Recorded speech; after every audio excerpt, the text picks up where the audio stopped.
En France, en qualité de personne âgée, vous pouvez prétendre à certaines aides sous condition d'âge et de ressources. Quelques prestations sont accessibles dès 60 ans, d'autres à 65 ans, voire à 75 ans. Certaines aides aux personnes âgées sont dédiées à un besoin spécifique, la réalisation de travaux pour aménagement de votre résidence principale, pour vivre le plus longtemps chez vous en toute autonomie. Mais aussi, vous pouvez bénéficier d'une aide ménagère ou du portage de repas à domicile. Il existe des solutions pour bien vieillir chez soi, en toute autonomie, mais il n'est pas toujours simple de s'y retrouver dans le labyrinthe des prestations proposées aux seniors et avec les différents organismes. C'est tout l'enjeu de la conférence d'aujourd'hui. Comment se repérer dans le labyrinthe des services à la personne? Pour y répondre, nous recevrons deux institutions, la CARSAT Sud-Est et le CCAS de Marseille. Nous avons le plaisir d'accueillir aujourd'hui Valérie Arquier. Bonjour. Bonjour Valérie. Valérie, vous êtes responsable du département promotion des offres, du partenariat et de la gestion administrative de la CARSAT. Nous avons également le plaisir de recevoir Franck Bovis. Bonjour Franck. Bonjour. Franck, vous êtes responsable du département parcours et offres de services à la CARSAT également. Et puis, nous avons également le plaisir de recevoir Sylvie Lepelletier. Oui, bonjour. Qui est chargée de service aide aux seniors et aide facultative du CCAS de Marseille. Nous vous remercions tous les trois d'être présents aujourd'hui. Nous allons maintenant débuter notre conférence par une introduction générale du rôle et des missions de la CARSAT afin de mieux comprendre comment elle soutient au quotidien les seniors. Je laisse donc la parole à Valérie Arquier pour cela. Merci bien. Alors en effet, parler de la CARSAT et de son action sociale, c'est aussi parler de la sécurité sociale. Alors ça pourrait m'amener à prendre beaucoup de temps pour parler de la sécurité sociale, tant son histoire est riche, son organisation et ses rouages de fonctionnement sont complexes. Donc mon sujet ici, c'est de brosser un paysage global qui vous permette de comprendre où se situe la CARSAT du Sud-Est dans un environnement institutionnel complexe. Alors, oui, la CARSAT du Sud-Est, c'est aussi la sécurité sociale. Au sens large, la sécurité sociale, c'est la protection sociale en France. Ce qu'il faut savoir, c'est que la protection sociale, c'est aussi 5 branches.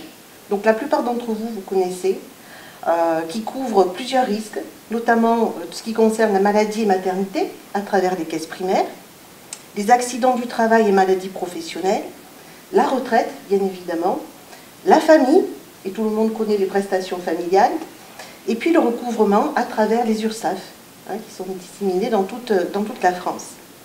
Donc si tous les Français bénéficient de la sécurité sociale et d'une couverture sur les grands risques de la vie, tout le monde n'est pas couvert par le même régime, ni de la même façon. Cela dépend de sa situation personnelle et le cas échéant du secteur dans lequel on travaille ou on a travaillé pour les seniors. Donc certains d'entre vous qui nous regardez peuvent avoir cotisé au régime des fonctionnaires ou au régime agricole. Donc le régime général dont fait partie les CARSAT concerne les salariés du secteur privé et aujourd'hui également les travailleurs indépendants et couvre 88% de la population française. Le régime agricole, lui, accompagne les exploitants, les salariés agricoles, les entreprises agricoles et couvre 5% de la population française. Et puis vous avez tous les régimes spéciaux, ils sont nombreux encore, 27 encore aujourd'hui, auxquels on associe les fonctionnaires, la CNCF, l'EDF, GDF, j'en passe, il y en a 27. Et en ce qui concerne les régimes complémentaires? Alors en effet, il existe des régimes de retraite complémentaires, certains sont obligatoires et relèvent de la protection sociale, d'autres ne sont pas obligatoires, sont facultatifs, comme les mutuelles de santé, les assurances privées ou encore la prévoyance. Mais ça relève toujours du champ de la protection sociale. Ceci étant, l'assurance retraite, et donc ces 16 CARSAT du territoire métropolitain, mène une politique d'action sociale diversifiée et ce qu'on appelle aujourd'hui en interrégime avec l'ensemble des caisses de retraite que j'ai citées. Son action sociale est centrée sur la prévention et l'accompagnement du vieillissement. L'offre de prévention occupe aujourd'hui une place importante dans l'action sociale de l'assurance retraite et elle regroupe un ensemble d'actions concrètes qu'on pourra décliner et de prestations destinées à préserver l'autonomie des retraités. Et comment peut-on faire si on veut avoir une information plus détaillée? Alors, le retraité peut retrouver de l'information et des conseils autour des questions de prévention sous forme de guides ou de petites vidéos qui sont sur Internet, sur le site national de l'assurance retraite.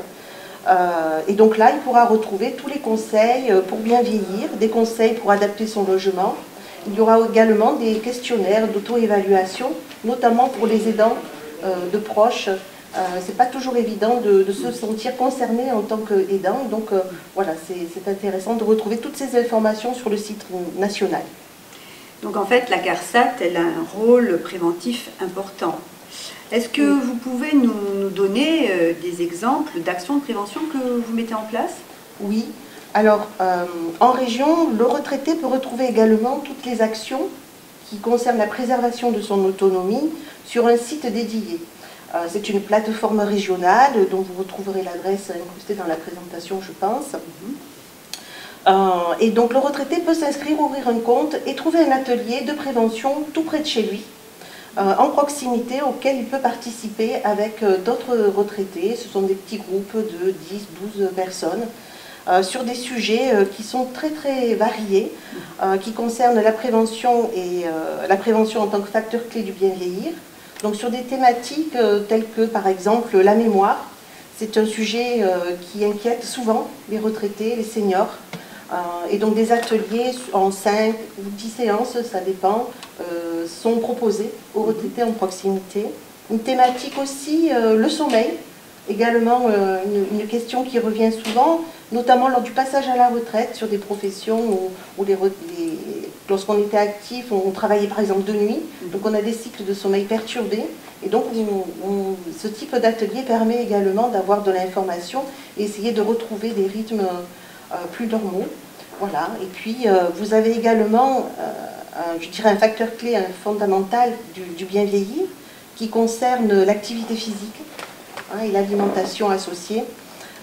On sait qu'aujourd'hui l'activité physique contribue vraiment à gagner, à bien vieillir en bonne santé et de gagner quelques années. Donc, et l'activité physique, c'est pas forcément le sport. C'est l'activité physique au quotidien, dans les actes quotidiens de sa vie, que ce soit pour aller promener le chien, aller faire ses courses, etc. C'est aussi de l'activité physique qu'on peut mettre en œuvre. Et donc, du coup, préserver, être en bonne santé tout au long de sa vie, y compris dans les phases de vieillissement, c'est très important. Et renforcer son endurance, sa souplesse, conserver un certain nombre de capacités, permet de bien vieillir en bonne santé.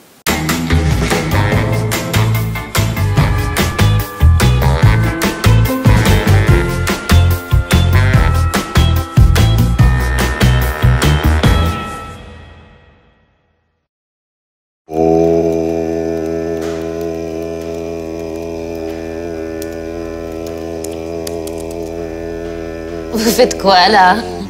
Je médite 10 minutes pendant ma pause. Et c'est la bonne méthode, vous croyez? Vous entendez? On dirait un avion. Un avion? Vous êtes sûr que ça va, vous, ce matin? Là! Regardez!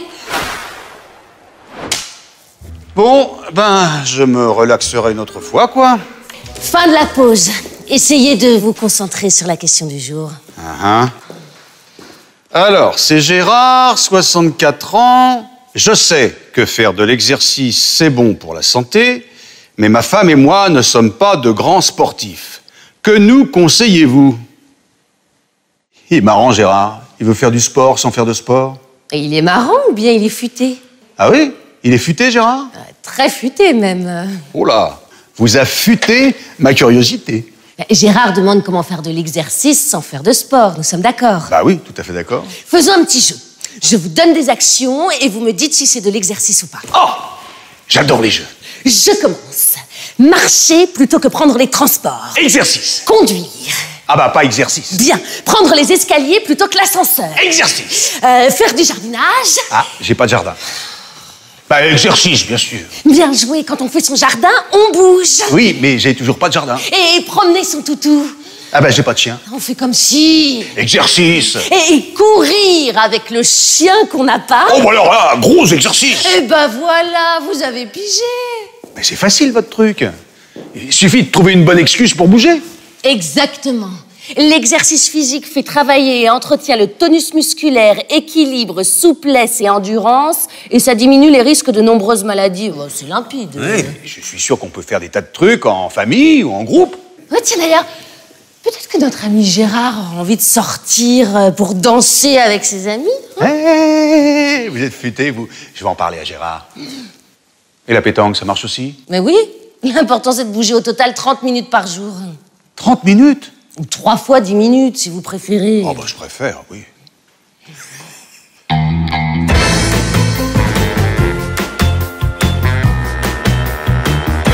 Là, je suis relaxé, moi. Et en plus, vous bougez. C'est toujours ça de gagner. On aurait pu parler du tai chi à Gérard. Je lui ai envoyé à mon avion. Quel grand gamin. Chut.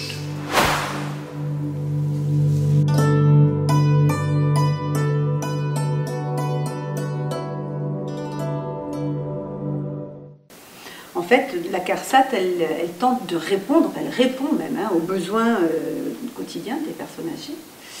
Vous mettez visiblement tout en œuvre pour leur permettre de rester au domicile en étant autonomes. Tout à fait. Alors là, je vous ai présenté un certain nombre d'actions de prévention qui en effet favorisent à la fois le lien social et le bien vieillir chez soi. Et puis un certain nombre d'actions plus individuelles peuvent permettre aussi de répondre aux besoins plus spécifiques des retraités, à travers notamment ce qu'on appelle le plan d'action personnalisé aujourd'hui. Merci, merci Valérie pour votre présentation générale des missions de la CARSAT. Nous allons poursuivre bien évidemment sur ce sujet avec Franck Bovis. Je rappelle, il est responsable du département parcours et offre de services. Est-ce que vous pouvez rappeler les enjeux et les missions de l'action sociale de l'assurance retraite? Bien sûr. Alors, comme vient de l'évoquer Valérie, l'action sociale de la CARSAT vise à prévenir la perte d'autonomie et à favoriser le bien vivre à la retraite. C'est ce que l'on nomme le bien vieillir. Alors, à ce stade, il est nécessaire de désacraliser la notion de vieillissement. En effet, le vieillissement, c'est quelque chose qui commence dès la naissance. Il n'y a pas donc de passage, vieillissement en fonction d'un certain âge ou du passage à la retraite. Nous nous y adaptons tout au long de notre vie, de façon très naturelle et de façon à bien vivre. Que cela soit à 20 ans, à 40 ans, à 60 ans, etc. Et quand je dis que nous nous y adaptons, c'est-à-dire l'objectif, c'est de faire ce que l'on souhaite en toute autonomie. Donc tout l'enjeu, c'est de continuer à bien vivre, quel que soit l'âge. Et pour ce qui concerne l'intervention de la CARSAT, c'est de bien vivre, d'accompagner le bien vieillir à partir du passage à la retraite. Autrement dit, bien vieillir consiste à conserver son autonomie le plus longtemps possible. Pour ce faire, dans son rôle et grâce à son rôle d'assureur retraite, la CARSAT Sud-Est concourt financièrement au déploiement dans les régions PACA et Corse d'un panel de dispositifs d'action sociale destinés à agir sur les différents leviers du bien vieillir, permettant d'accompagner les assurés à compter de leur passage à la retraite. Alors, ça signifie en fait, pour nos auditeurs, que l'offre de services de la CARSAT que vous proposez, en fait, elle s'adresse essentiellement donc aux retraités, mais aux retraités autonomes, quel que soit leur âge, c'est bien ça? Exactement. Donc Valérie l'a évoqué, en premier lieu, il s'agit d'actions d'information et de conseil. Elle vise à apporter, comme leur nom l'indique, les bonnes informations et à renseigner pour permettre à chacun de prendre conscience que l'autonomie est un capital, tout comme la santé, et qu'il nous appartient à tous, à notre mesure, de le préserver pour bien vieillir et être l'acteur principal de la préservation de sa propre autonomie. Et pour pouvoir être l'acteur de cette prévention, encore faut-il être conseillé pour adopter les bons comportements. Et c'est ce que propose la CARSAT Sud-Est en finançant des ateliers de prévention avec des thématiques spécifiques, comme l'a détaillé Valérie. En outre, la participation à ces ateliers collectifs permet de s'insérer dans un tissu social. En effet, l'isolement est non seulement un fardeau, mais constitue de surcroît un facteur important de la perte d'autonomie. Alors, concrètement, comment vous faites, comment la CARSAT agit, qu'est-ce que vous mettez en œuvre pour permettre à la personne âgée de rester chez elle en étant autonome? Alors, si je viens de dire que le vieillissement n'est pas qu'une question d'âge, mais plutôt une question d'autonomie, le fait de pouvoir se maintenir à domicile, y compris quand une fragilité commence à se faire jour, constitue un facteur capital de la préservation de l'autonomie. À ce titre, le maintien dans son domicile contient deux dimensions étroitement corrélées au capital autonomie. Et ces deux dimensions sont la capacité à assumer les actes de la vie quotidienne et la deuxième dimension, disposer d'un cadre de vie, c'est-à-dire un logement, qui soit approprié, c'est-à-dire adapté. Et c'est donc sur ces deux dimensions que la CARSAT Sud-Est oriente son accompagnement et ses financements pour contribuer à la préservation de l'autonomie. D'accord. Est-ce que vous pouvez nous dire en fait concrètement comment ça marche? Comment ça marche? C'est très simple, il suffit de compléter un dossier, la demande d'aide pour bien vieillir chez soi, que la demande concerne le soutien dans les actes de la vie quotidienne ou l'adaptation du logement. Donc si la demande concerne ce dernier point, c'est-à-dire l'aide à l'adaptation des logements, il suffit de compléter, de cocher une seule case et de répondre oui à la question qui est la suivante. Déposez-vous cette demande pour faire réaliser les travaux d'adaptation dans votre logement? Et il suffit ensuite d'adjoindre à ce dossier l'avis d'imposition, puisqu'il va servir de base pour les conditions de ressources, pour la détermination des conditions de ressources. Donc en fait, ça paraît extrêmement simple. Il suffit d'aller télécharger le dossier, le formulaire, de le compléter, de cocher une case et d'envoyer ces éléments avec son avis d'imposition. Alors, de le télécharger ou de le récupérer en format papier dans les CCAS, dans différents points. Donc il est à disposition. Il faut le remplir donc intégralement avec des cases à cocher et le transmettre effectivement à la CARSAT Sud-Est. Et en fait, quelles sont les aides concrètement que vous pouvez apporter? Alors, selon la situation et après avoir évalué les besoins des retraités, la CARSAT Sud-Est peut prendre en charge différentes aides pour faciliter la vie quotidienne en fonction des services existants. Donc soit pour des aides des services à domicile, ça peut concerner l'entretien du logement, les courses, mais je crois que Mme Lepelletier les déclinera avec un peu plus de détails. Pour d'autres types de services, comme le portage de repas, les transports accompagnés, etc. Ou pour la réalisation, comme je l'ai dit, des travaux d'aménagement du logement afin de prévenir la perte d'autonomie. Et c'est pour quel type de personnes en fait? Alors, l'action sociale de la CARSAT Sud-Est s'adresse aux retraités du régime général, à titre majoritaire. Valérie a explicité un petit peu ce que voulaient dire ces termes. Encore autonomes, qui résident à titre principal en PACA et Corse, et qui ne bénéficient pas d'une aide légale, comme par exemple l'allocation personnalisée d'autonomie, qu'on appelle l'APA. Enfin, pour pouvoir prétendre à ces aides, il y a une condition de ressources. En effet, au-delà d'un certain plafond, la CARSAT ne finance pas les aides, et pour des ressources inférieures au montant minimum du minimum vieillesse, ce qu'on appelle l'ASPA, c'est le conseil départemental qui prend le relais grâce à l'aide sociale. Et donc il y a un dossier de demande qui peut être transmis au CCAS de la commune qui va compléter le dossier et qui va le transmettre au conseil départemental. Il convient de préciser que l'action sociale de la CARSAT présente un caractère extra-légal, ce qui signifie que ce n'est pas un droit pour lequel toute personne aurait cotisé, contrairement par exemple à la retraite. Et donc, quel est le montant des aides versées? Alors, le montant des aides versées dépend des ressources. Donc, le critère, le montant qui va être pris en compte, c'est le montant de référence, c'est le revenu brut global qui figure sur l'avis d'imposition. C'est pourquoi il faut joindre l'avis d'imposition à la demande dossier bien vieillir chez soi. Attention, donc, si vous vivez en couple, il convient d'ajouter le revenu de votre conjointe ou de votre conjoint, puisqu'il y a une différenciation entre les personnes qui sont seules et les personnes qui sont en couple. Ainsi, donc, en fonction des ressources et d'un barème qui est fixé nationalement, seront déterminés le taux de participation de la CARSAT, c'est-à-dire à quel montant la CARSAT va contribuer au financement des aides qui seront proposées, et le montant du reste à charge, c'est-à-dire ce qui restera à la charge de la personne. Et comment on remplit en fait le formulaire? Il convient bien sûr de compléter toutes les rubriques du formulaire. Ces renseignements nous sont indispensables pour étudier le plus précisément possible les droits. Il y a une précision pour renseigner le formulaire. Et donc la demande, il faut bien préciser quelle est la situation de famille. Je l'ai expliqué tout à l'heure avec la notion de conjoint et la notion de personne seule, le contexte de la demande des aides, et de bien préciser quelle est la situation de la personne au regard des aides légales. Et j'ajoute un point important, pour ce qui concerne les aides à l'adaptation du logement, il ne faut pas que les travaux aient démarré avant la demande, avant la notification d'accord de la CARSAT, sinon ça ne sera pas pris en charge par la CARSAT. D'accord.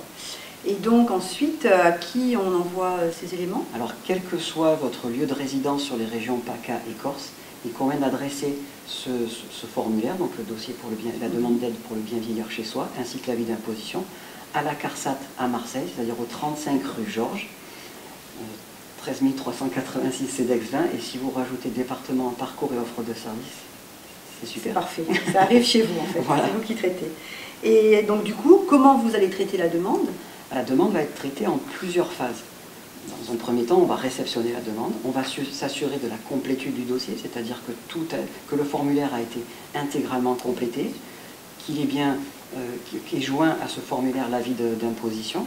Ensuite, on va vérifier les critères d'éligibilité. Donc, je les rappelle, il faut résider à titre principal en PACA et Corse, il faut être retraité à titre majoritaire du régime général, il ne faut pas bénéficier d'aide légale, je l'ai déjà évoqué, et il faut justifier de ressources comprises entre le minimum vieillesse et 2 000 € pour une personne seule, le minimum vieillesse et 3 000 € pour un couple, et avoir des ressources qui sont inférieures à 1 455 € quand on est dans une logique d'adaptation des logements pour une personne seule, et 2 182 € pour un couple, toujours dans le cadre d'une demande pour l'aide à l'adaptation des logements.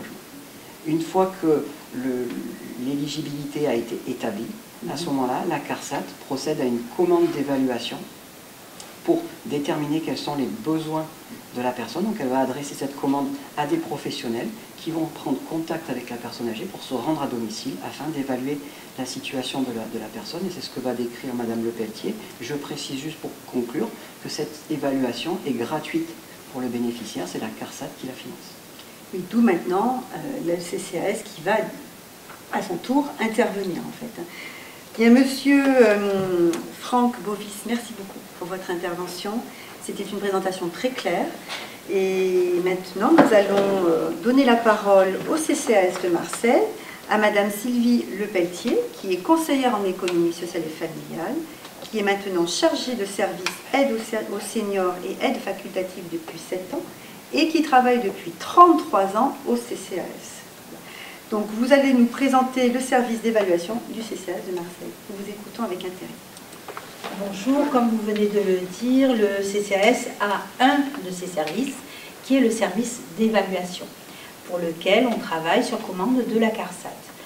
Notre service, il est composé de 3 évaluatrices, qui sont elles-mêmes des travailleurs sociaux, et qui vont faire donc cette évaluation globale des besoins au domicile des retraités qui auront fait la demande à la CARSAT.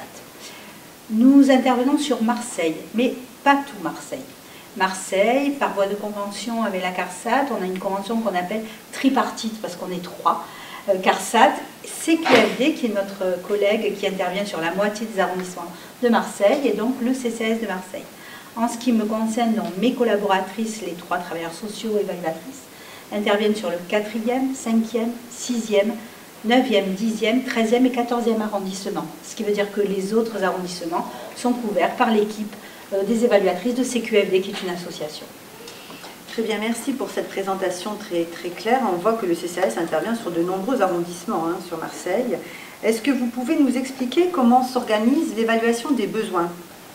Alors, lorsque le dossier, comme disait M. Bovis, a été déclaré, on va dire, éligible à l'aide par les services de la CARSAT nous commande sur un portail informatique la visite des besoins. Elle nous dit, voilà, Madame Dupont, je prends l'exemple, sollicite une évaluation, elle a besoin d'aide pour pouvoir rester chez elle, autonome. Est-ce que vous pouvez aller évaluer ses besoins dans son environnement? Et donc, c'est les évaluatrices qui vont prendre contact avec le retraité pour convenir d'un rendez-vous. C'est-à-dire que ça se fait pas, c'est pas une visite surprise Hein, c'est une visite qui est tout à fait convenue avec le retraité. Il peut y avoir un proche qui assiste à cette visite, qui y tient, d'autres qui n'y tiennent pas. Ça peut être un enfant, une sœur, un cousin, peu importe. On va s'adapter. Évidemment, on a d'autres personnes à voir, mais voilà, on arrive à intégrer dans son planning la visite chez ce retraité qui a besoin d'aide. Et il faut que ça se fasse à son domicile, bien sûr, puisque les besoins vont être évalués dans son contexte de vie. Hein, voilà, c'est pas quelqu'un qu'on va évaluer, il est sur son lieu de vacances, et voilà, ça se fait pas comme ça.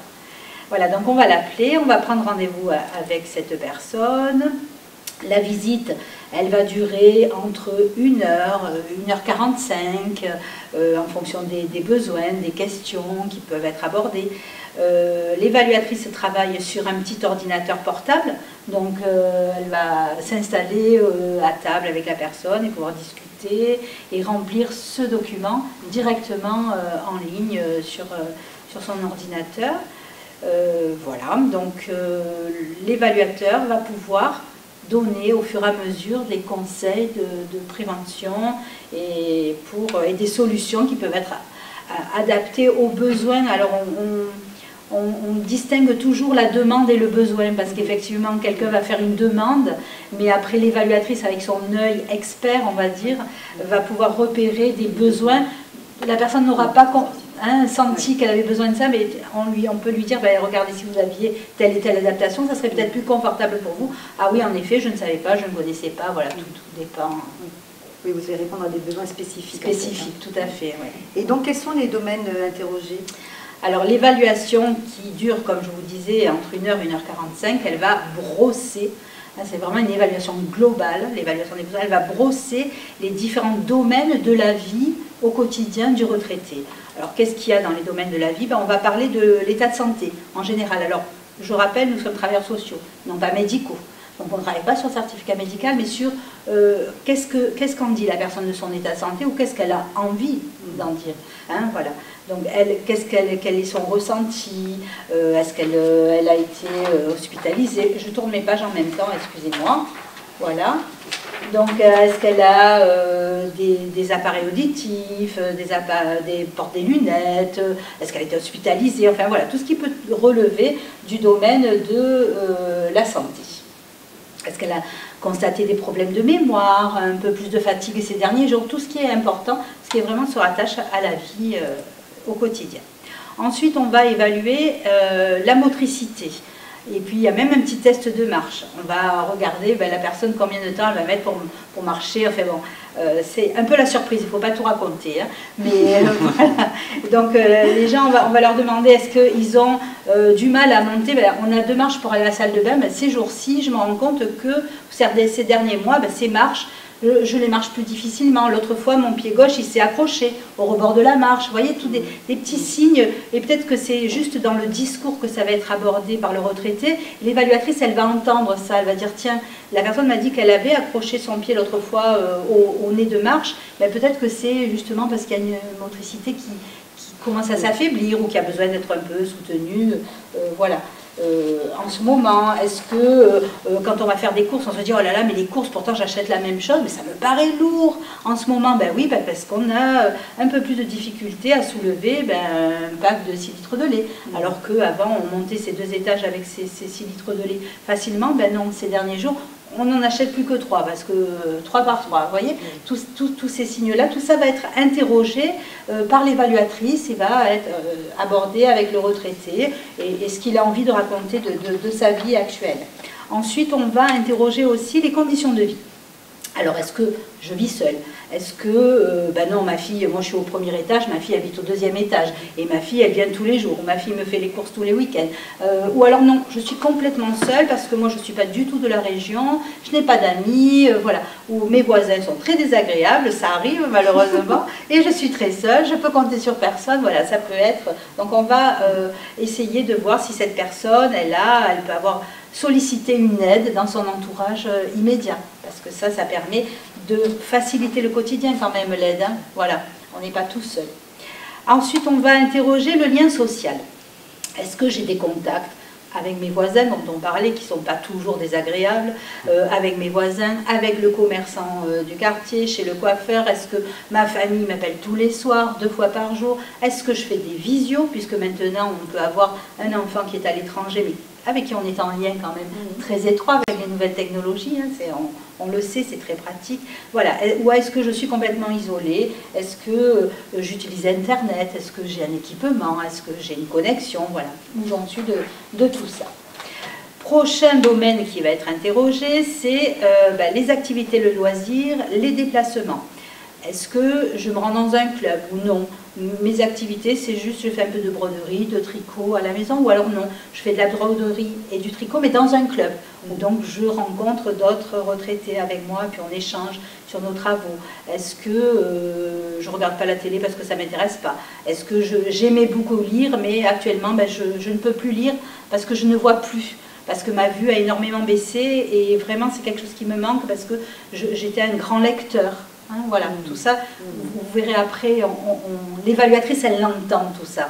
Pour l'instant, elle ne propose pas encore, mais elle entend tout ça dans la discussion. Elle doit relever, c'est son oreille attentive, et puis son regard attentif aussi, parce que vous verrez après qu'on visite aussi l'appartement.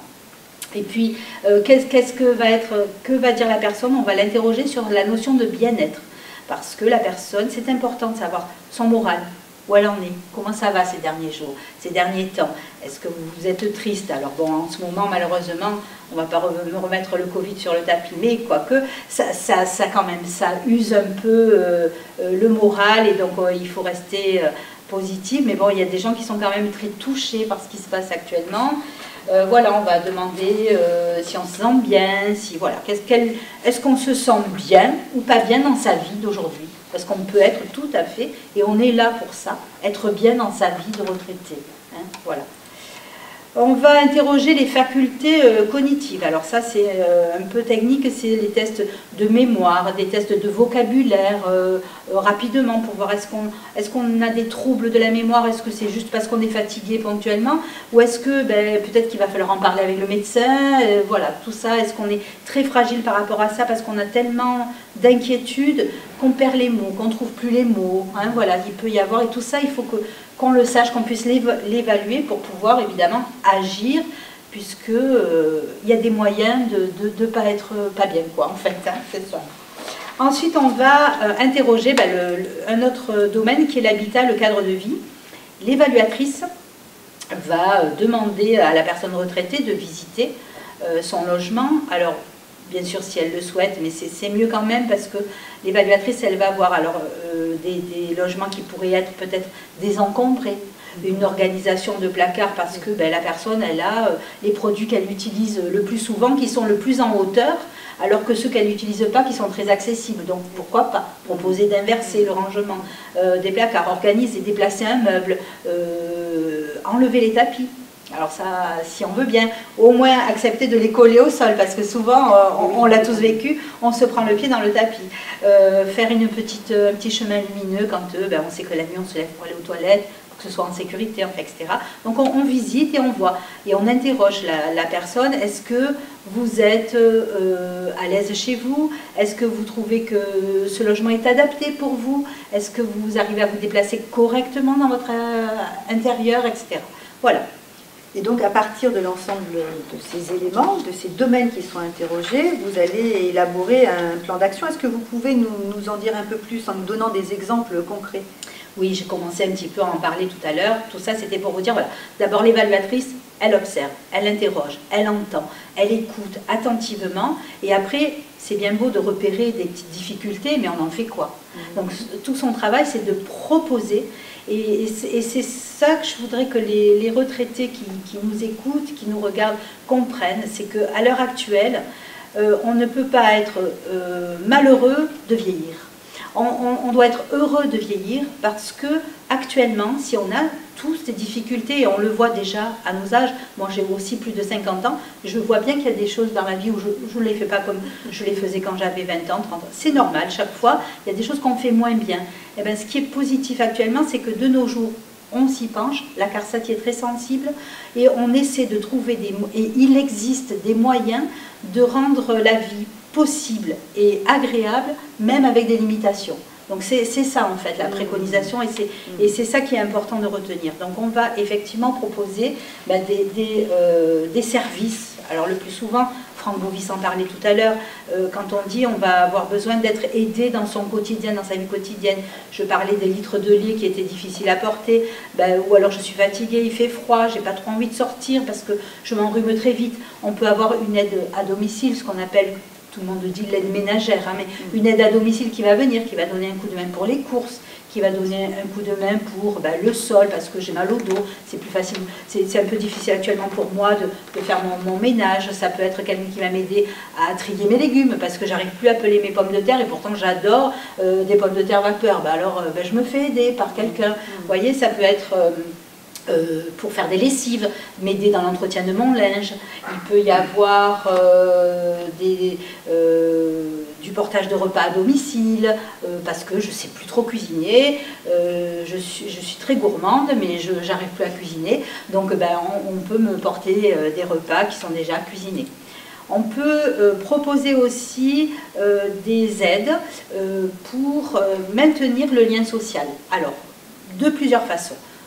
Soutenir une inscription dans un club, soutenir une participation à des conférences proposées, les ateliers, comme disait Valérie Arquet tout à l'heure, c'est bien parce que ça donne des conseils de prévention, mais en même temps, on n'est pas tout seul. Donc en plus, on voit du monde.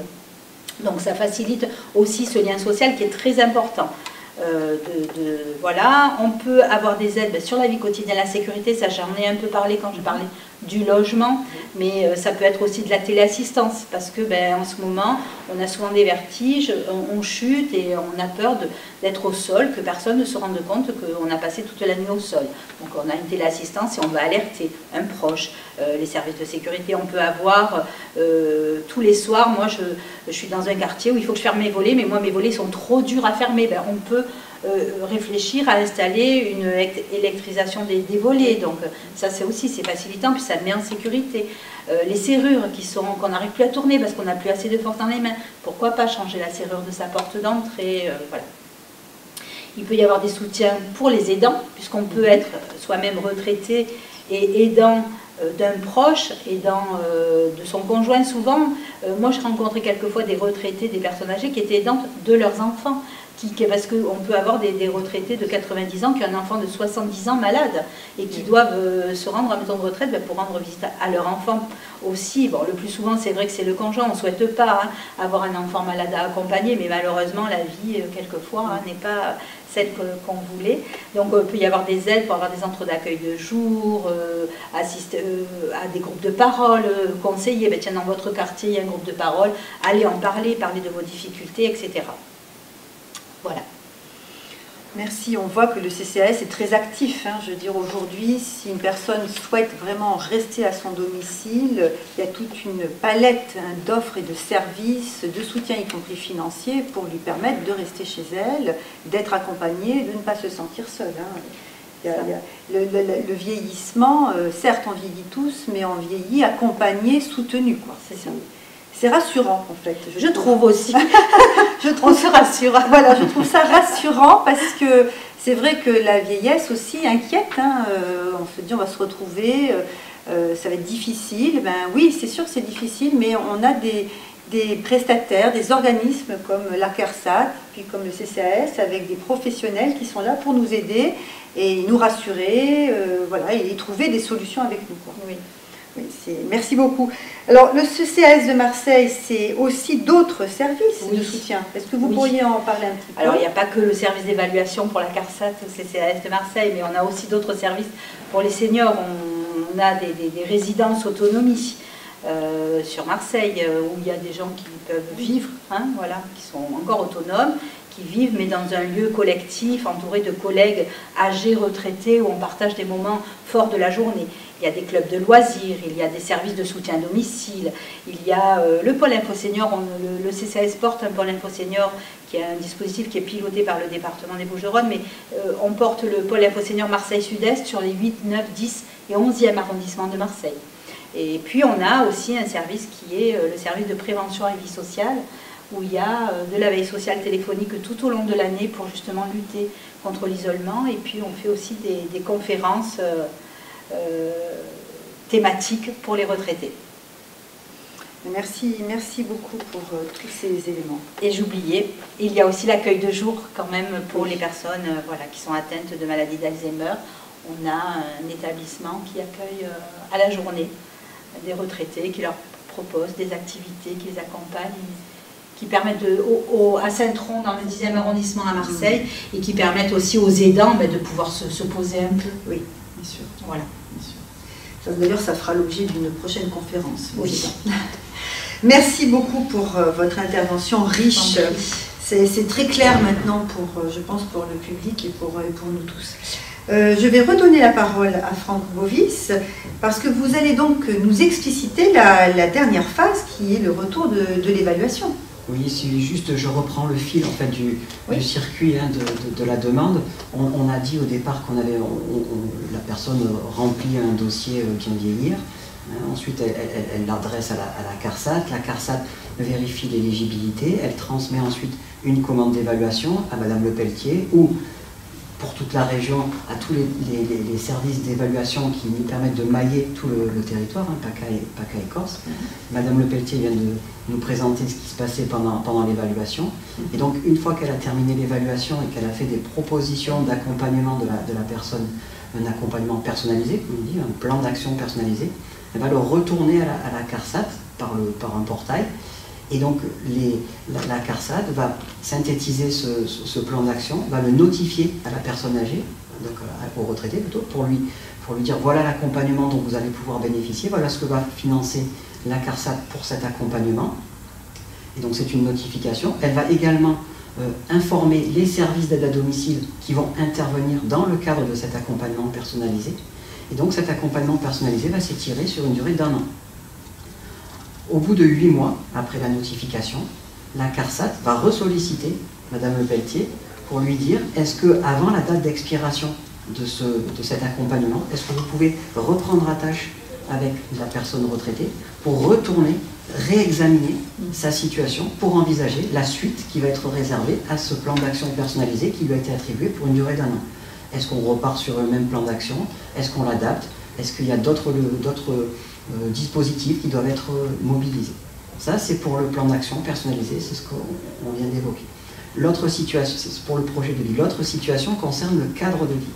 Si Madame Lepelletier, lors de l'évaluation, a déterminé qu'il fallait adapter le logement, quand elle va nous retourner l'évaluation, à ce moment-là, on va opérer ce qu'on appelle une commande d'intervention, c'est-à-dire qu'on va mobiliser un opérateur retraite, un opérateur habitat, un professionnel de l'adaptation des logements, comme pour l'évaluateur que la CARSAT va financer pour accompagner le retraité dans la conduite de l'adaptation de son logement, à la fois pour mobiliser toutes les aides qui vont pouvoir être intégrées au plan de financement, pour réduire le plus possible le reste à charge inhérent à ces travaux, et puis pour l'accompagner dans la réalisation de ces travaux, la mobilisation des artisans, etc.